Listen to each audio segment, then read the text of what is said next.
Quand nous nous référons au commencement, signifiant le début du christianisme, nous pensons instinctivement bien sûr à la Pentecôte, à l'avènement du Saint-Esprit. Nous pensons de suite au premier récit des actes du Saint-Esprit. Car il y a souvent ce désir qui s'exprime pour le retour ou le rétablissement d'une telle période.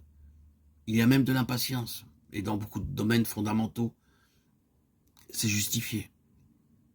Ici, nous cherchons à souligner une partie de ces domaines fondamentaux. Ainsi, nous verrons maintenant un facteur des plus importants pour l'ensemble du christianisme du Nouveau Testament.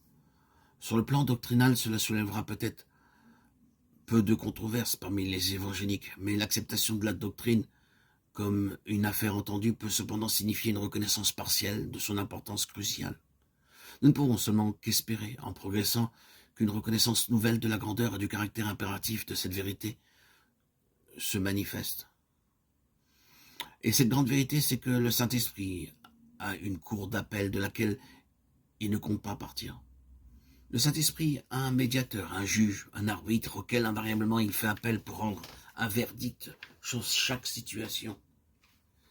Dans un jeu ou une compétition avec deux parties opposées, on demande à l'arbitre ce qu'il en pense.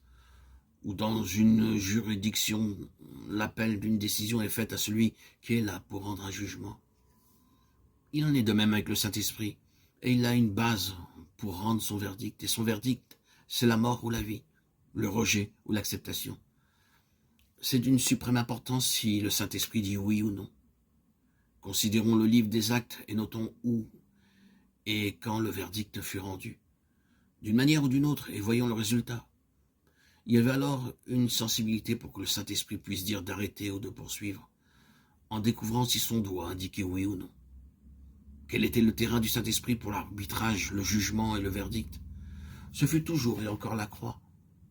La croix, combinant la mort et la résurrection de Christ, était l'omnipotent oui ou non catégorique de Dieu. La mort de Christ était cet éternel non à une source et à tout un ordre de choses. La résurrection était son merveilleux et glorieux oui pour un autre ordre. Le Saint-Esprit fait toujours appel à la croix. Si nous avons des yeux pour voir, c'est ce que nous trouvons partout dans le Nouveau Testament. Saisissez bien le fait que la croix a mis de côté toute une humanité en Adam et donné la seule place à un autre Adam, à une humanité nouvelle et différente. Et cela se voit dans chacun des livres du Nouveau Testament.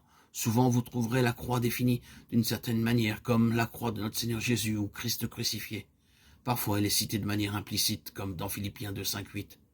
Ayant en vous les sentiments qui étaient en Jésus-Christ existant en forme de Dieu, il n'a point regardé son égalité avec Dieu comme une proie arrachée, mais il s'est dépouillé lui-même en prenant une forme de serviteur, en devenant semblable aux hommes, et il apparut comme un vrai homme. Il s'est humilié lui-même, se rendant obéissant jusqu'à la mort, même jusqu'à la mort de la croix.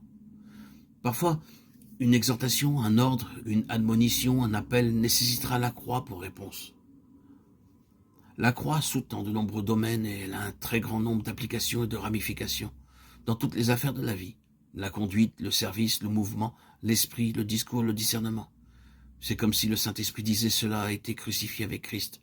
Ce n'est pas vivant pour Dieu. Cela vient d'une source qui a été ensevelie avec Christ.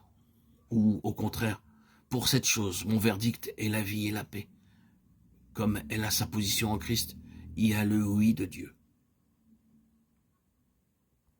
À Corinthe, il y avait un tel état charnel que cette sensibilité pour le verdict du Saint-Esprit était émoussée ou engourdie.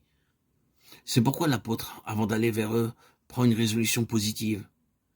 Car je n'ai pas eu la pensée de savoir parmi vous autre chose que Jésus-Christ et Jésus-Christ crucifié.